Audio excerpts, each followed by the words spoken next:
Olá, amigos. Mais uma vez, o Ponto a Ponto está no ar na Network Group Play. Mais um assunto do seu interesse que você precisa saber. Toda sexta-feira, às 20 horas. Comigo, Calbi Cerquinho, jornalista. Tudo bem, Calbi?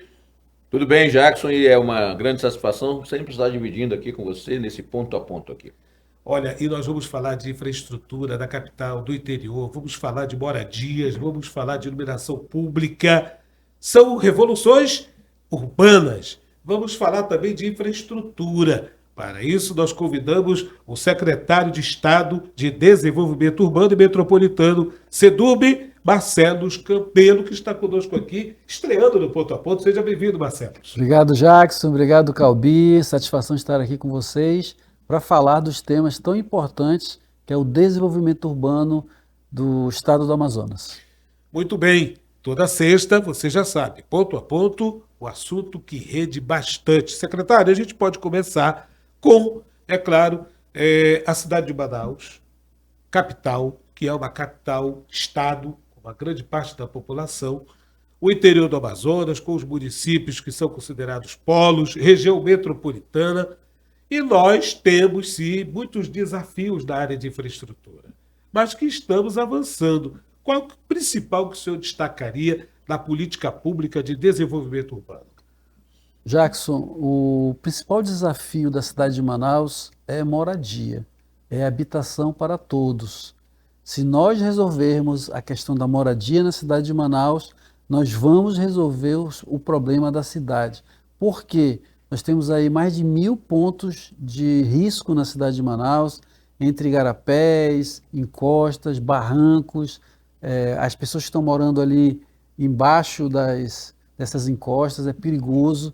Período de chuva a gente vê deslizamentos, né? Vê problema de desabamentos, alagações. Então, por que as pessoas estão morando em locais inseguros, inadequados?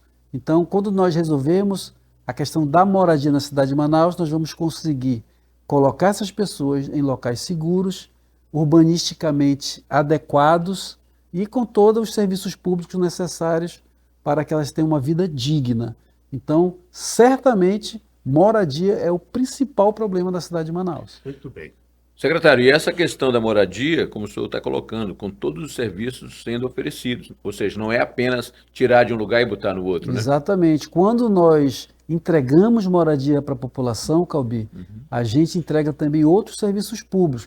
Quando nós entregamos um parque habitacional, junto com ele vai a mobilidade urbana, vai a iluminação pública, vai a energia elétrica, a água tratada, o esgoto coletado e tratado, o acesso à coleta de lixo, proporciona que a segurança possa fazer as suas rondas, proporciona que o coletor de lixo consiga coletar o lixo e dispor em local adequado. Então, o parque habitacional, a moradia, ela leva a outras políticas públicas e, além de deixar a cidade mais bonita, mais limpa, mais organizada. E causando, desculpa, Jackson, e causando impacto, como o senhor está colocando, em outras áreas. Por exemplo, a questão do lixo não vai para o igarapé, consequentemente não vai entupir o bueiro também. Ou seja, você está fazendo realmente uma coisa que é o correto, né, acima de tudo. É o círculo, é o círculo que a gente trabalha sendo ele primoroso para a sociedade, né?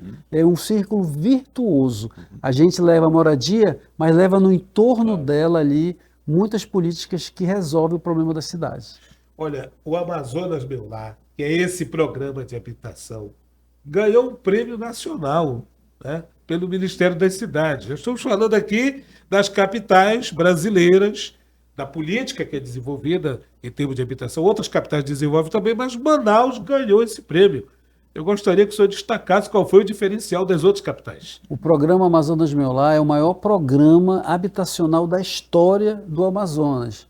Nós vamos proporcionar 24 mil soluções de moradias, 33 mil regularizações fundiárias, em várias modalidades.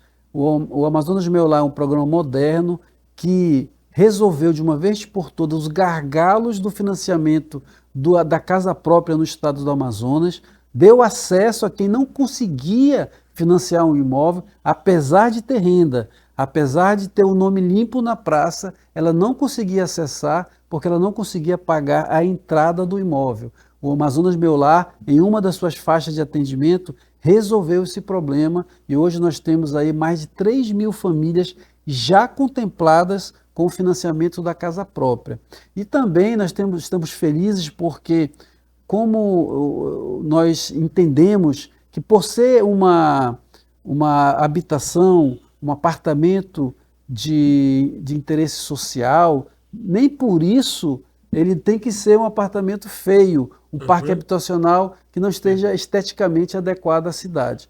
Todos os empreendimentos do programa Amazonas Meu Lar, eles são exatamente aquilo de mais moderno que está sendo construído no mercado privado aqui da cidade de Manaus e no Amazonas.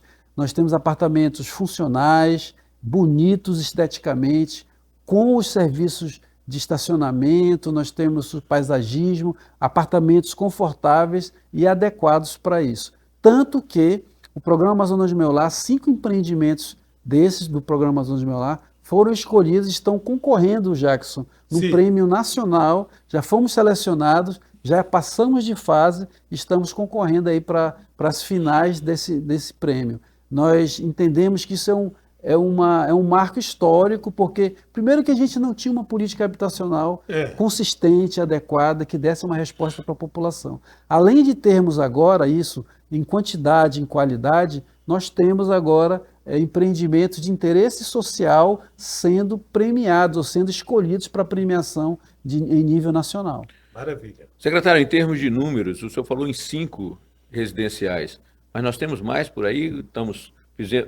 O senhor participou de quantos e quantos estão previstos aí para serem entregues aí? Nós temos, Calbi, vários empreendimentos em execução. Sem falar no interior agora, porque depois a gente vai para o interior. Estamos falando da capital. Nós temos 30 empreendimentos que nós trabalhamos juntos com a iniciativa privada nessa modalidade da entrada. Então, nós credenciamos 30 empreendimentos, quase 2.500 unidades habitacionais disponíveis para a população poder pagar a entrada e financiar seu imóvel, além das construções que nós construímos diretamente pelo governo. Nós temos 808 apartamentos sendo construídos só no programa Prosami Mais aqui na cidade de Manaus.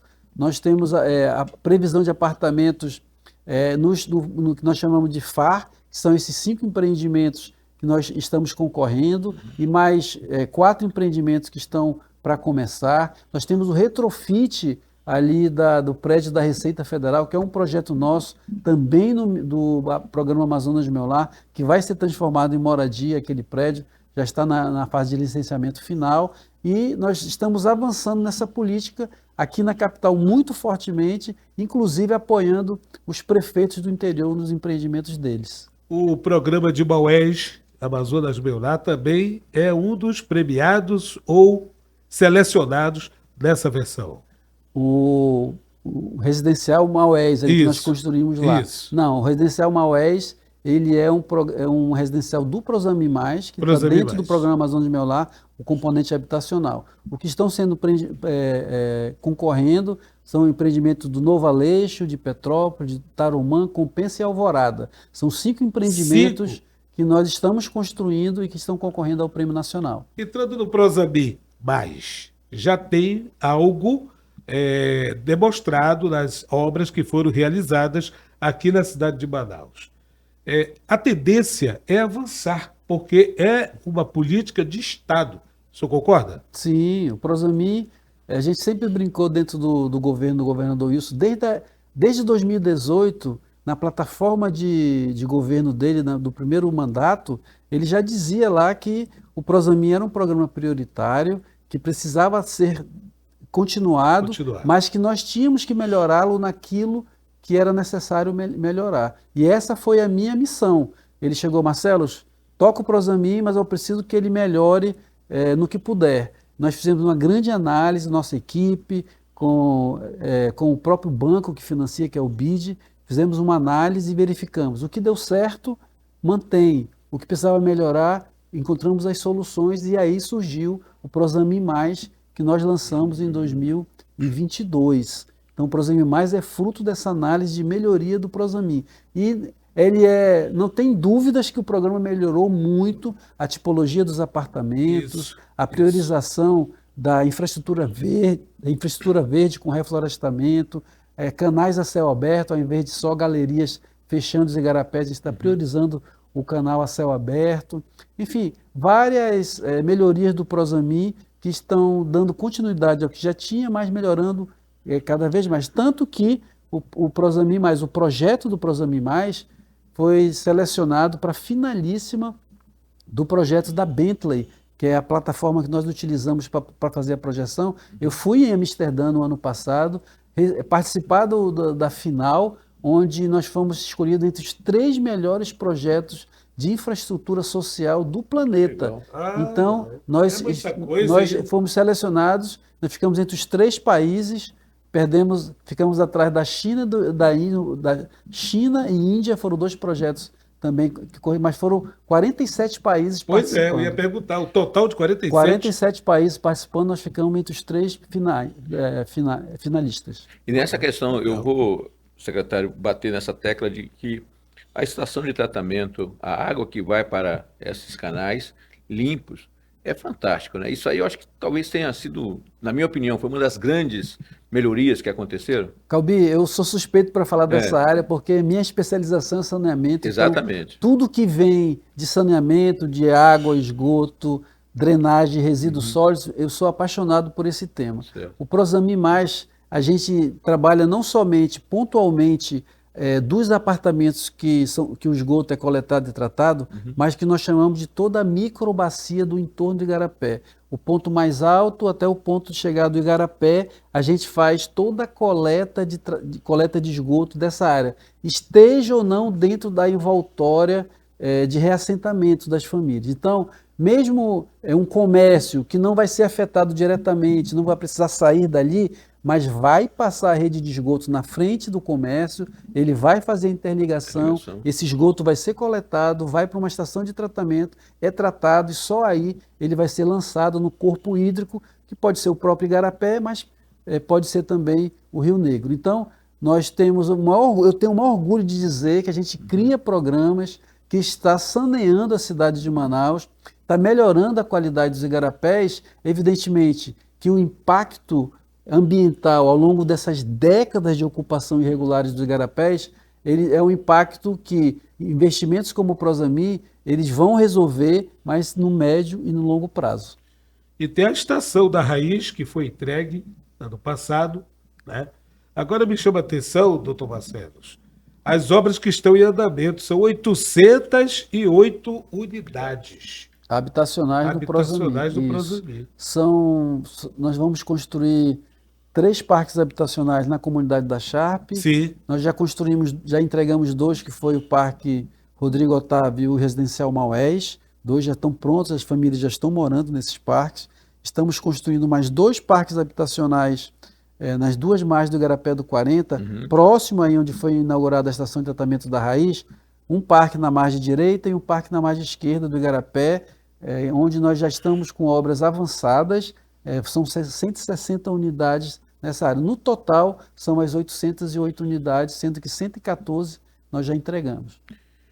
Secretário, e o interior do Estado? Essa visão, se voltar para o interior também, foi, acredito eu, também uma grande sacada e uma grande visão, principalmente para a melhoria da qualidade de vida das populações talvez mais desassistidas, até pela própria distância, né? O governador Wilson Lima, ele tem um carinho especialíssimo pelo interior. Desde o primeiro mandato, naquilo que ele já podia fazer nos primeiros anos de governo, que era principalmente fortalecimento do setor primário, né? A subvenção que ele dá aos produtores, financiamento com crédito pela AFEAM, remissão de dívidas pela AFEAM. Saúde, quando teve a cheia, ele anistiou dívidas. Quando teve a grande vazão, ele também anistiou dívidas, dando oportunidade para aquele produtor conseguir retomar a sua produção e não ter o prejuízo. Então ele tem um carinho muito grande pelo interior. E nessa esteira, o que nós podíamos fazer na área da infraestrutura, nós criamos programas que são estruturantes e que estão ajudando muito o interior do Amazonas. Um dos grandes programas que eu acho que revolucionou o interior do Amazonas, na minha opinião, chama-se Ilumina Mais Amazonas, o programa de modernização da iluminação pública que foi criada exclusivamente para o interior do Amazonas. Nós substituímos as antigas luminárias de vapor de sódio, vapor de mercúrio, lâmpadas mistas, que eram antigas, obsoletas, poluem o meio ambiente e consomem muita energia, por modernas luminárias em LED, que consomem até 60% menos de energia do que essas luminárias convencionais. Elas duram 10 vezes mais, o tempo de vida útil é de 10 anos de uma luminária dessa, o que diminui a necessidade de manutenção pela prefeitura. Isso dá uma economia gigantesca no consumo de energia e na manutenção. E na iluminação, ela ilumina mais, ela gera segurança, ela criou um outro turno de vida para a população. Já está em todo o Amazonas? Sim, 61 já estão contemplados. Municípios estão 100% iluminados na sua zona urbana, né? Certo. Evidentemente que na zona urbana, 61 100% iluminados. Em torno de 250 comunidades rurais, indígenas ou ribeirinhas também receberam iluminação. Olha só.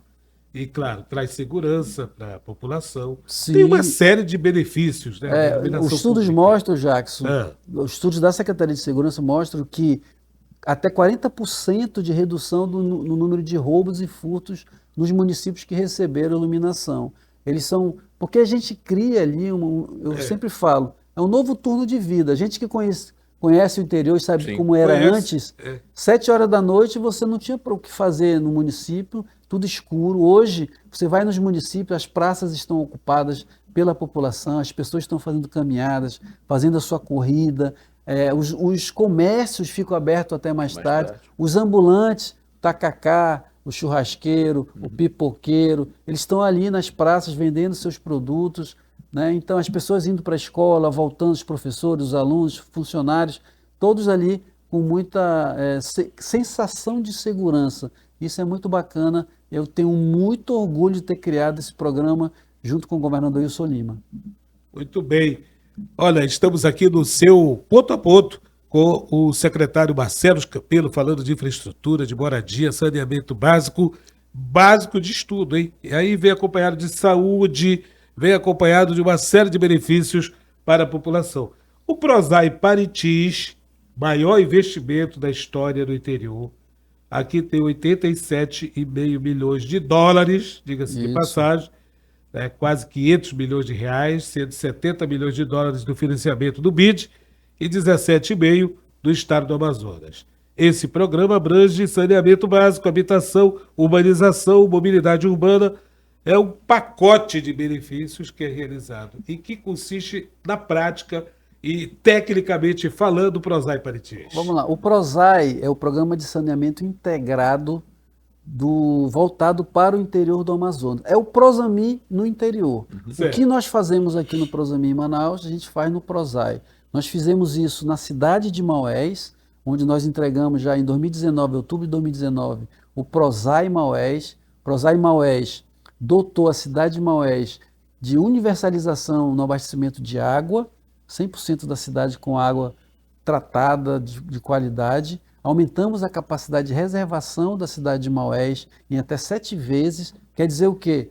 Que Maués pode ficar até 12 horas sem energia, que não falta água. O sistema foi entregue dessa forma, porque quando a gente reserva a água, faltou energia, as bombas param, mas a água continua por gravidade abastecendo a cidade. Nós dotamos Maués de 56% de cobertura de coleta e tratamento de esgoto. Maués é deve estar entre as top 100 cidades do Brasil com maior cobertura de cidades abaixo de 100 mil habitantes, maior cobertura de coleta e tratamento de esgoto do Brasil, porque é muito raro.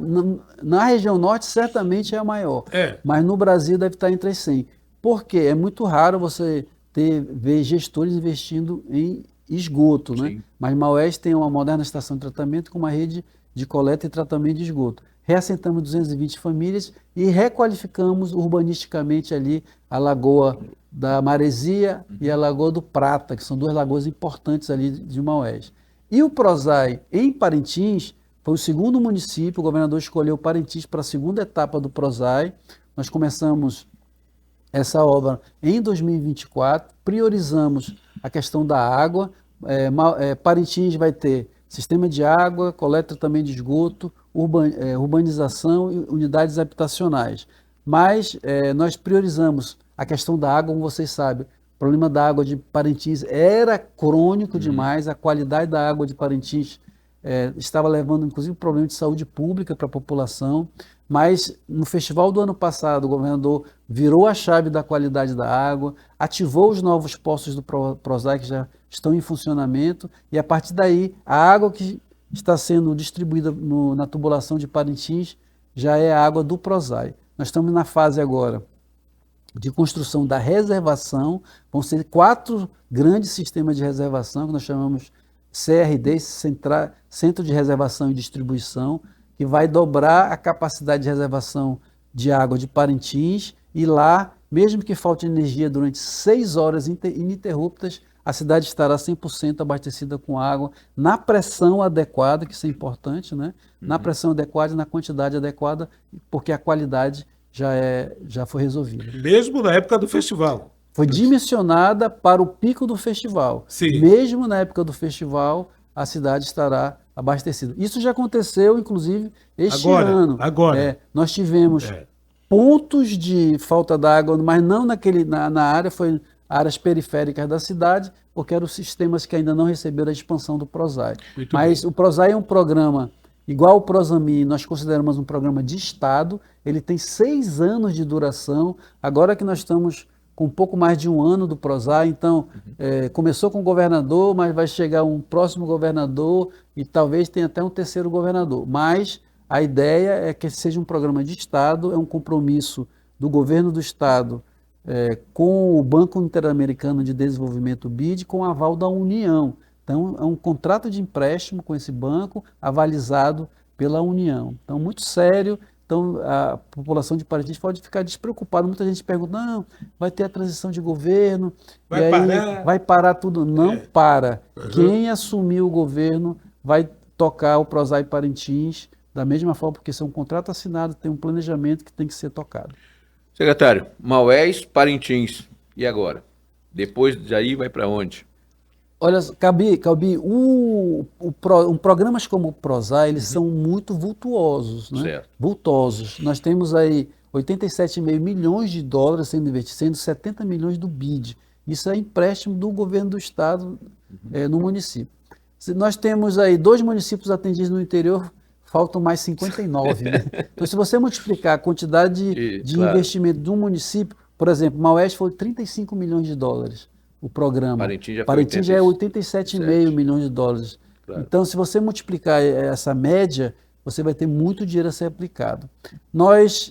Isso vai depender da decisão de outro governador que assumir para poder fazer um novo programa, mas nós temos estudos já de conceitos em Itacoatiara, em Quari e Iranduba, já, estudos de conceitos prontos para se quiser iniciar uma nova fase. Secretário Marcelo, o senhor como especialista em saneamento básico, cada cidade tem uma particularidade para aplicação de PROSAI? Sim, nós temos realidades diferentes. Nós temos 5 disciplinas básicas num programa como o PROSAI. Moradia, drenagem, água, esgoto e requalificação urbanística. Né? Certo. Então, por exemplo, no caso de Parintins, nós temos uma realidade um pouco parecida com Manaus. Ali na Lagoa da Francesa, ali tem o famoso beco submarino, que são vários palafitas que existem ali, né? Que é muito parecido com os palafitas que nós temos aqui em Manaus. Né? Então essa população é a população principal dos beneficiários do PROSAI Parintins. Nós vamos reassentar essas famílias para unidades habitacionais e requalificar toda aquela área. Construir um novo mercado da Francesa para os feirantes que tem naquela feira do bagaço ali, que é muito improvisada, mas vamos ter uma feira moderna, eles vão ser reassentados para lá, e toda aquela área vai ser urbanizada com parques, praças, equipamentos públicos, playgrounds, ciclovias. Então vai ser Parintins vai ficar muito mais linda do que já é. Mas os municípios, eles têm características diferentes um pouco. Por exemplo, num município como São Gabriel da Cachoeira, nós temos que ter nós temos que pensar na cultura indígena muito fortemente. Então, tudo que for construído de equipamentos públicos, urbanos, as soluções que a gente tem que dotar lá para essa área tem que ser as soluções que conversem com a cultura indígena, né? Muito mais fortemente. Então, você pode ter esse tipo de solução. Porém, água, esgoto, drenagem e resíduos sólidos, eles são componentes muito padronizados de solução, né? Você tem que ter água, você tem que captar água de algum lugar, seja de forma superficial ou profunda, no caso de poços, reservar essa água e distribuir essa água para chegar na torneira. Então, são sistemas na engenharia, muito padronizados. Agora, secretário, o senhor está falando nessa questão, principalmente do interior, e como sou especialista em resíduos sólidos, será que nós vamos chegar a resolver o problema dos lixões, a céu aberto, essa coisa toda? Calbi, eu diria que esse é um dos maiores passivos ambientais que nós temos no estado do Amazonas. 61 dos 61 municípios do interior do Amazonas têm problemas com lixões a céu aberto. Então, esse é um grande desafio que nós temos que enfrentar agora. Nós estamos trabalhando, inclusive, com o Banco Interamericano de Desenvolvimento, autorizado pelo governador. Nós estamos preparando já um novo programa com esse enfoque na questão dos resíduos sólidos. Então, a gente quer atuar em pelo menos 10 municípios do interior, atuando de uma forma sustentável, para que a gente leve soluções adequadas para aquele município. Porque aí sim, Jackson, para os resíduos sólidos pode ter soluções diferentes, porque para um município é adequado fazer um aterro sanitário, mas para outro não tem espaço. Nhamundá é uma ilha, não tem espaço para você fazer um aterro sanitário. Então você tem que ir para outros tipos de solução, que pode ser usinas de combustão, pirólise, outros. Então existem soluções para isso e você tem que adequar. Outra, destinação final, porque hoje a técnica diz que você não precisa, não deve, inclusive, levar para o aterro sanitário o lixo todo. Pelo contrário, você tem que separar o lixo, reciclar o que der para reciclar. O que vai para o aterro é realmente o resíduo que não dá para ser aproveitado. Mas você tem que fazer essa reciclagem. E essa reciclagem ela tem que ir para algum lugar que tem que ser trabalhado, transformado em matéria-prima para ser utilizado em outra coisa. Só que nos municípios distantes, como o transporte desse resíduo fica caro demais, né? E no próprio município você não consegue consumir. Então você tem que ter soluções criativas. Eu até discuti isso com o pessoal do Banco Interamericano, do BID, de repente uma balsa coletora de resíduos, passando nos municípios, coletando isso e levando para uma cidade polo, onde vai ter uma usina que vai transformar esse lixo em matéria-prima e isso ser utilizado para alguma atividade industrial.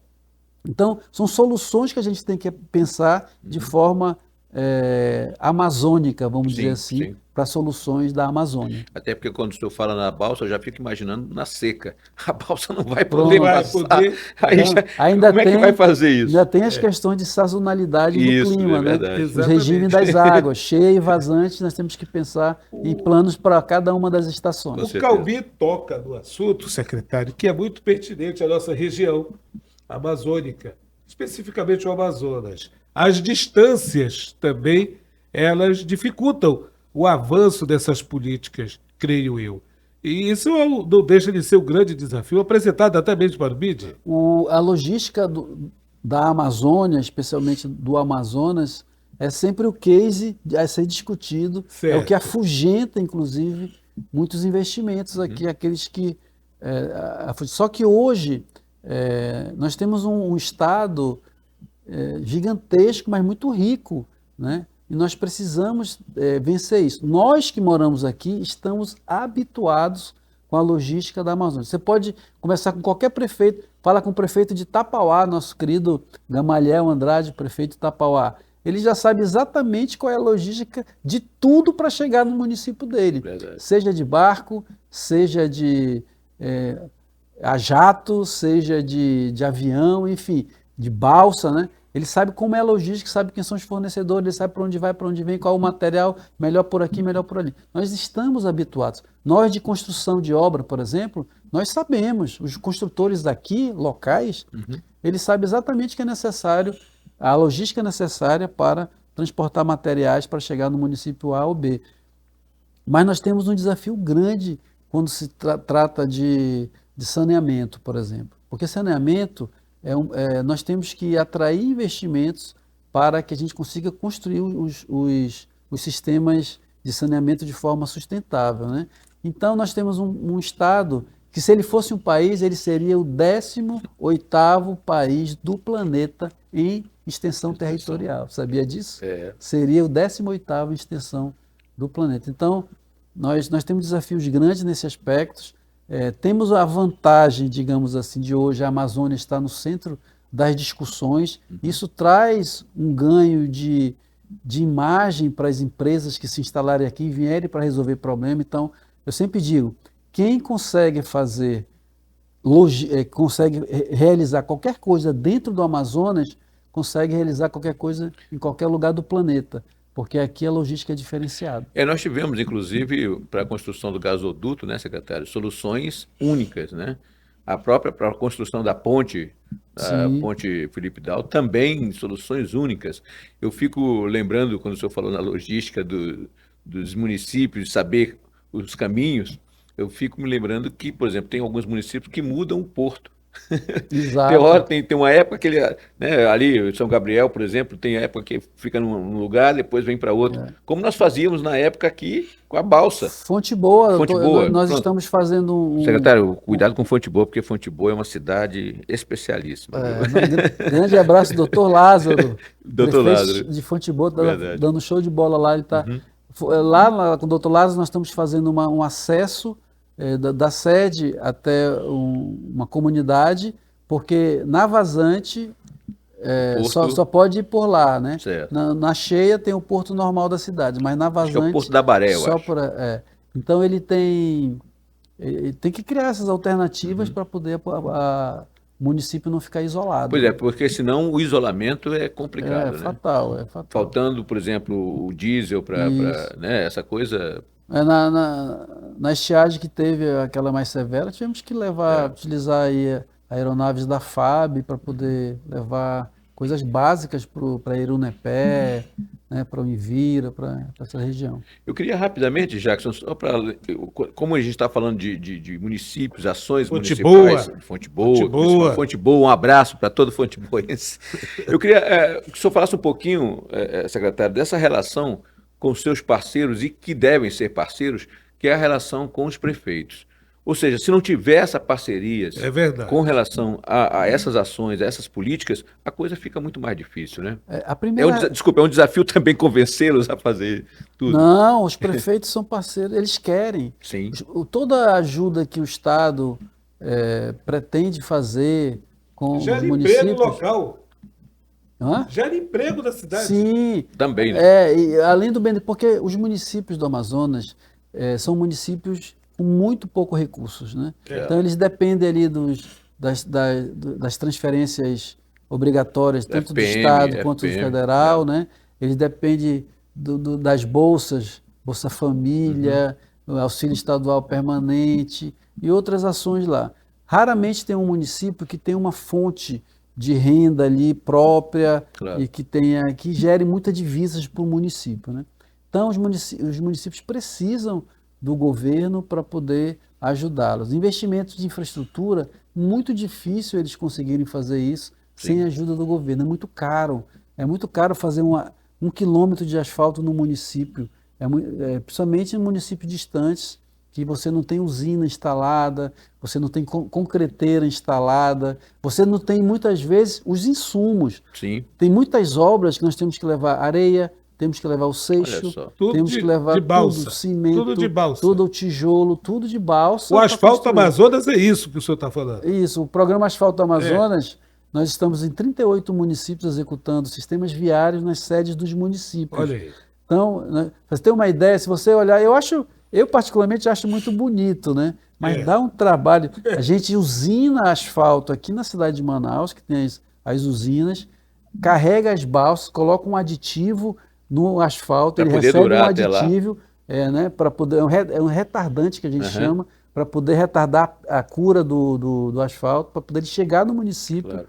Então a gente carrega uma balsa, esse asfalto é transportado até o município, lá é feito o desembarque dele, e existe a aplicação direto na vibroacabadora ali no aquecimento, ela vai sendo aplicada no município. Então, a logística que você olha assim, é logística de guerra. Imagina. Quando eu mostro isso aí para o pessoal de fora, fala, cara, deixa eu mostrar como a gente faz asfalto lá, Como é que a gente asfalta no lá? interior do Amazonas, olha aqui.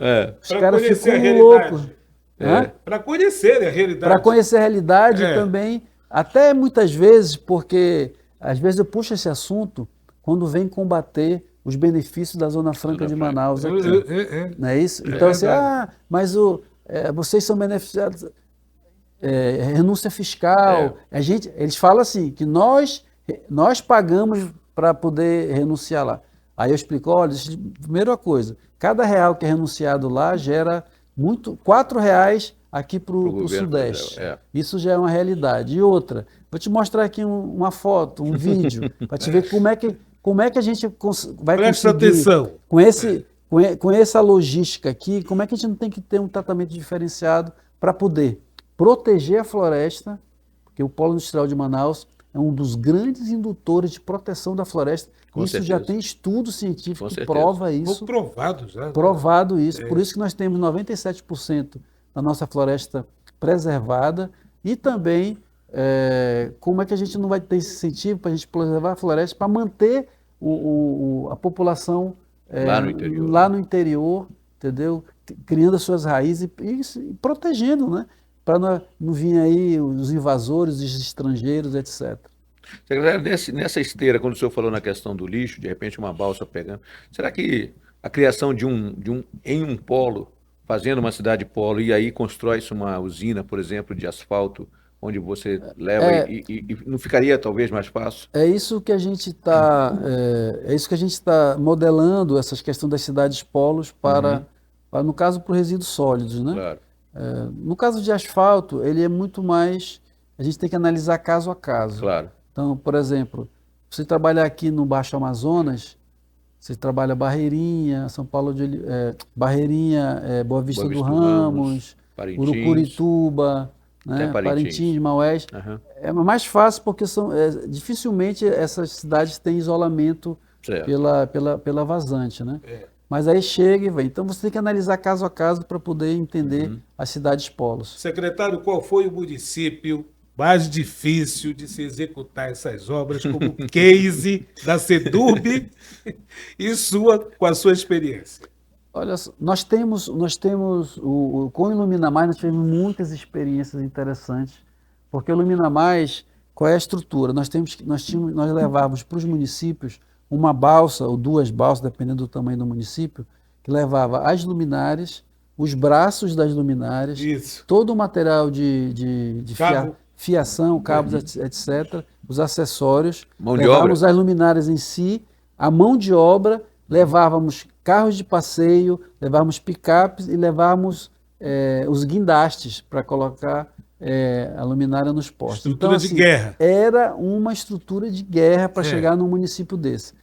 Só que quando nós chegávamos em determinados municípios, tinha algumas áreas do município que essa estrutura toda não entrava. Então a gente tinha que fazer o transbordo em coisas menores. Tá? Nós temos fotos de nossas equipes naqueles rabeta, nos canoas de madeira de rabeta, né? Encostada assim na época da cheia, e no poste que estava dentro d'água, e ele aqui no poste com a escada em cima do bote e trocando a luminária lá em cima. Um negócio interessante que só acontece aqui, na nossa região. Isso é verdade. E é case, né? Sim, inclusive tem um documentário que foi criado pela empresa, ele criou um documentário sobre esse desafio, muito interessante, muito bacana. Certo, isso é bom.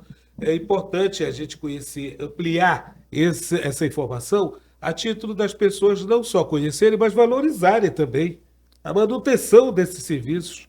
Né? Você sabe, não é da minha área, mas você sabe um serviço que o governo tem, que ele é fundamental para o interior do Amazonas, PLT, não? que é a UTI aérea.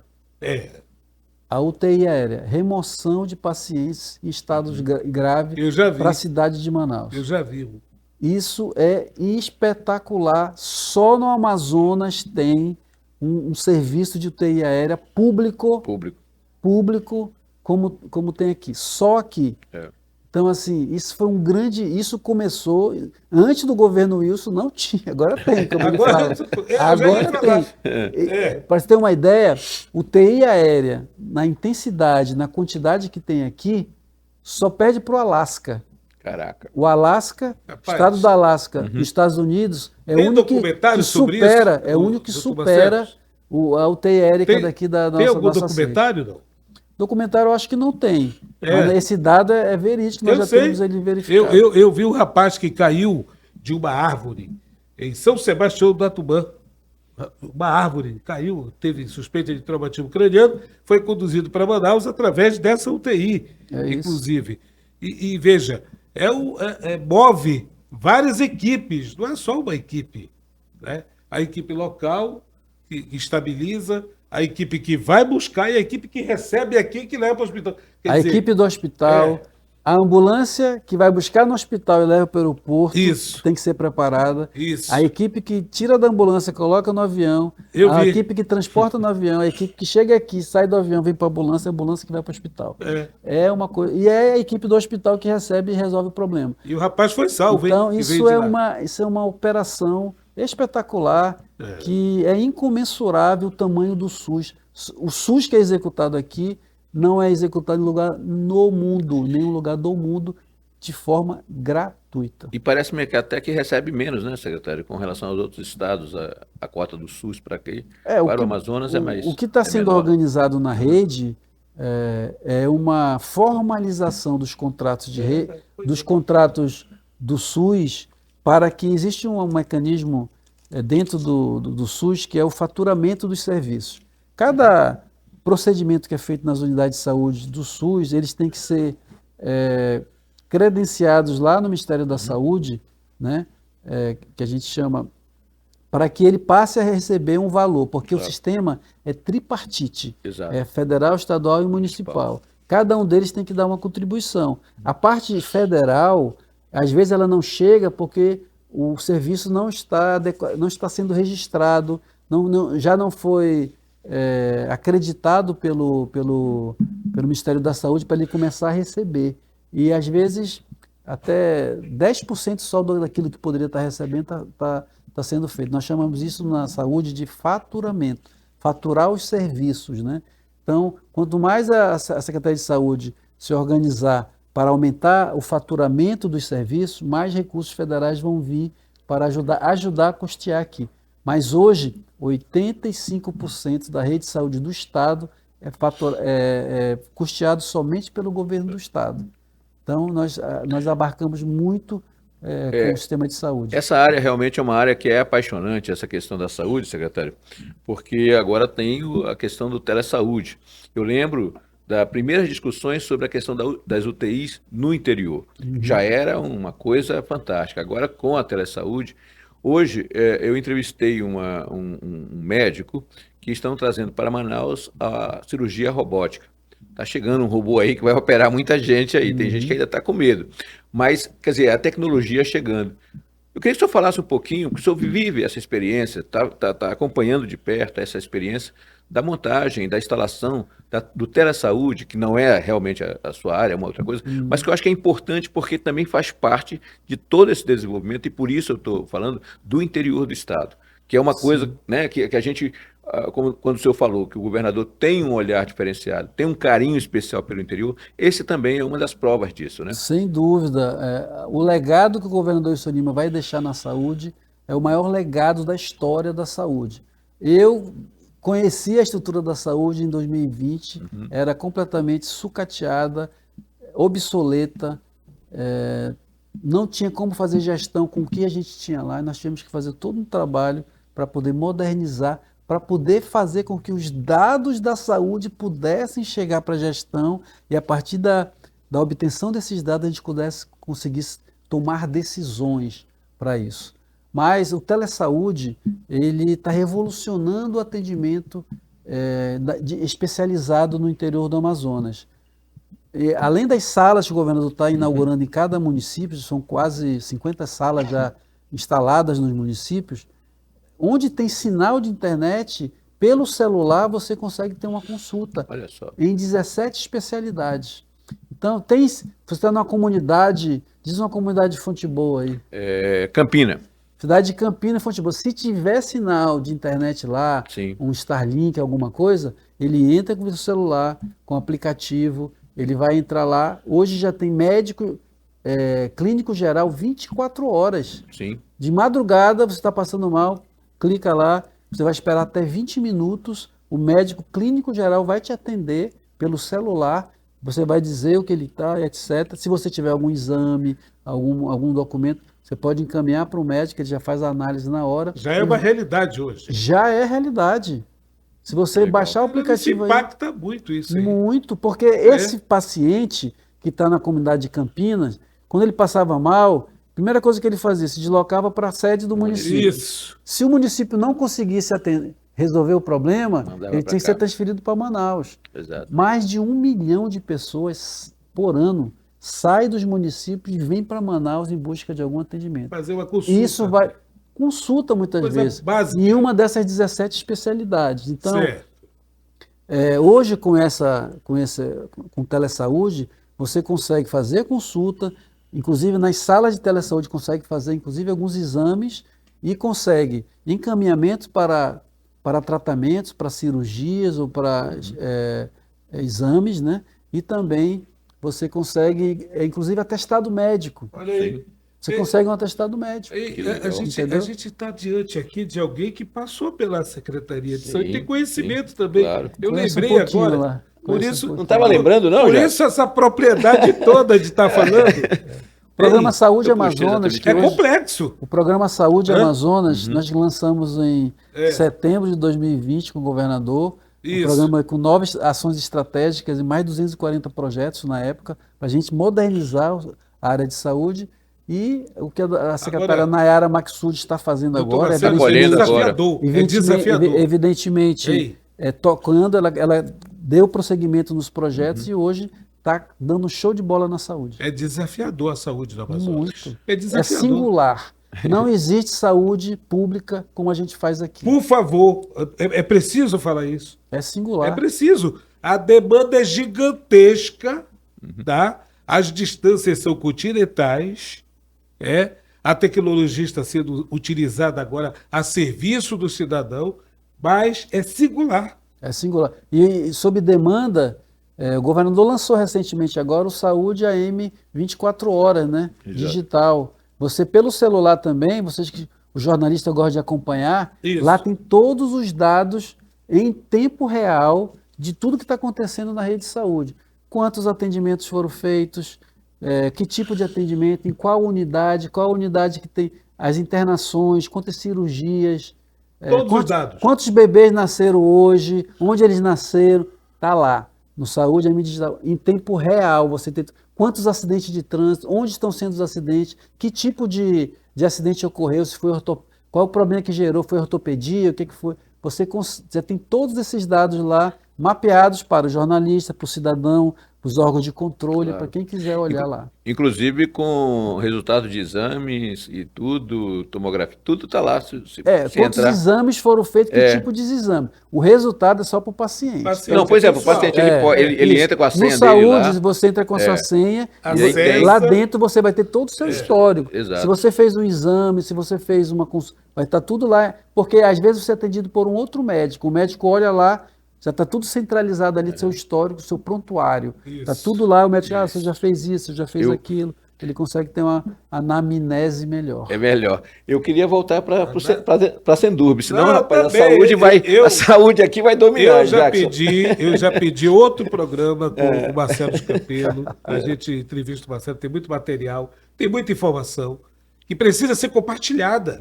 Entendi. A gente precisa compartilhar isso. Porque eu queria voltar para rapidamente, secretário, porque a Sendurbe é a região metropolitana. Eu queria que o senhor fizesse rapidamente para a gente um panorama de como estão os municípios que compõem a região metropolitana, no aspecto do que por exemplo, Altazes precisa mais, alguma coisa assim nesse aspecto, e que os senhores, a Sedurb está trabalhando nisso. E o Calbi tem uma determinação federal, nacional, sobre regiões metropolitanas no Brasil. Nós somos obrigados a elaborar um que nós chamamos de PDUI, que é o Plano de Desenvolvimento Urbano Integrado. Certo. É um plano que vai sentar com os 13 municípios que compõem a região metropolitana e nós vamos entender qual tipo de desenvolvimento que esses municípios precisam ter ao longo dos próximos 40 anos, por exemplo.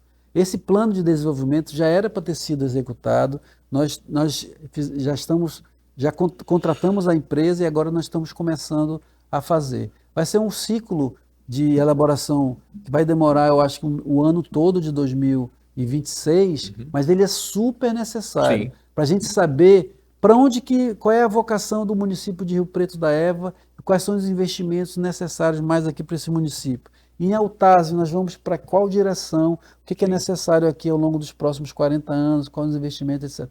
Esse diagnóstico ele é fundamental para orientar ações do Estado, ações dos municípios, ações do governo federal. Na hora de priorizar recursos, ele vai priorizar em cima não do achismo de um parlamentar, ou de um governador, ou de um vereador, ou de prefeito. Claro. Vai ser orientada por conta que o plano diz que a direção é essa. Então, isso vai ser muito importante para esse direcionamento da região metropolitana, porque a gente sabe que 70% da população do Amazonas se concentra na região metropolitana. É legal. Hoje a população talvez tenha esquecido, secretário, mas quais são os municípios hoje da região metropolitana? Vamos lembrar? Pergunta de vestibular. São Vamos 13, lembrar? né? Vamos lembrar lá, vai. Manaus, Iranduba. Preto da Eva, Iranduba. Ah, tá. Eu ia por aqui. Manaus, vamos lá. Manaus, Iranduba, Manacapuru, Novairão. Figueiredo. Tô certo? Isso, Calma. isso. Depois a gente vai lá. Aí vem Manacapuru. Rio Preto, Itacoatiara. Tá. Parintins. Não, rapaz. Não, Parintins não. Tá vendo? Já errou na questão. Acho que sim. Itacoatiara, Itapiranga. Manaquiri, Itapiranga, Manaquiri, Careiro Castanho, Careiro Castanho e Careiro da Várzea. Eu acho que já deu os 13 aí. Será? E Figueiredo. Figueiredo, tá. Figueiredo. Então, por que eu estou perguntando isso? Porque também eles têm, como o senhor está falando nessa questão do plano, um plano para todo mundo, mas esse plano tem que ter a sua especificidade, porque cada município tem uma realidade diferente. Novairão Turismo. Exatamente. Rio Preto Agronegócio, né? E assim Careiro vai. da Várzea ali já, não sei se é questão de pecuária, se é o setor primário, coisa exato. parecida. E nesse aspecto a gente precisa ter essa noção, realmente, secretário. Não pode ser achismo, né? Não Tem que ser um plano Tem que estudado. ter o estudo, planejamento, entra o EA, entra uma série de outras instituições. Estamos caminhando para o final aqui. Já? É muito bom conversar com quem tem muito conteúdo, mas olha, doutor Marcelo, para a gente concluir aqui, metas para 2026, uma das 3 principais, pelo menos. Nós temos, uma principal meta é concluir aquilo que nós começamos. Nós estamos acelerando tudo para entregar o máximo possível para a população. A principal meta é avançar no programa habitacional. Nós precisamos, como eu falei, prioridade de habitação para a população. Vem aí um novo feirão do programa Amazonas Meu Lar. No mês de março, no começo do mês de março, um novo feirão nós vamos fazer. Nós vamos investir ali pelo menos 30 milhões de reais em subsídio da casa própria. Como se inscrever? Você que ainda não conhece o programa Amazonas Meu Lar, você vai para o amazonasmeular.am.gov.br e o aplicativo SASE, pelas lojas de aplicativo iOS ou Android, tem uma abinha lá, Amazonas Meu Lar, você clica lá, tem informações sobre o programa, todos os 30 empreendimentos que eu falei aqui estão cadastrados lá. Legal. Você que já está inscrito e quer se beneficiar pelo subsídio, você pode escolher o seu empreendimento. Eu quero comprar nesse imóvel aqui. Você entra em contato com a construtora, com o corretor.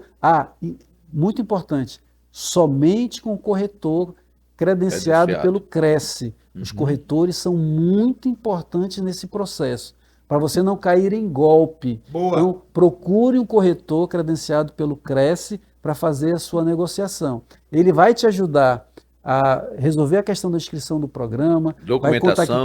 vai contactar com a construtora, ver a documentação, contato com a Caixa Econômica Federal. Quando tiver tudo ok, você está habilitado, você vai receber seu subsídio para pagar sua entrada e aí assinar um contrato de financiamento para receber seu apartamento. Isso é uma das linhas de atendimento do Amazonas do Meu Lar. Mas lá nós temos regularização fundiária. Às vezes eu tenho um imóvel, mas eu não tenho o título do imóvel. Eu preciso regularizar. Como é que eu faço? Lá a gente explica, tem a secretaria responsável, a gente faz todo um trabalho para ajudar a fazer isso lá na SECT, que é a Secretaria de Cidade e Território. Então, essa é uma prioridade. Amazonas do Meu Lar. Prosamin segue firme aqui na cidade de Manaus, o Prosai segue firme lá em Parintins. Estamos em 38 municípios com asfalto Amazonas e a segunda etapa do Ilumina Mais Amazonas está sendo licitada. Marcelo Campelo, muito obrigado pela mais sua dois entrevista. Programas, mais dois programas, vamos agendar. Secretário de Estado de Desenvolvimento Urbano e Metropolitano, SEDURB, obrigado, Calbi Cerquil, pela companhia aqui no Ponto a Ponto. Obrigado, e a gente está todos os dias aí no Minuto a Minuto. Jovem Pan News Manaus 98,7, meio-dia, de olho na cidade, eu e Tatiana Sobrena, na sequência, Calbi Cerquil, com Minuto a Minuto. Doutor Marcelo, muito obrigado, um ótimo ano de 2026, de muitas realizações, muito trabalho e saúde, que é importante. Obrigado, Jackson. Obrigado, Calbi. 2026 vai ser um ano de muita vitória para todos nós. Um abraço. Muito obrigado e a você pela sua companhia e audiência. Os nossos agradecimentos. Ponto a Ponto volta na próxima semana, sexta, às 20 horas. Até a próxima.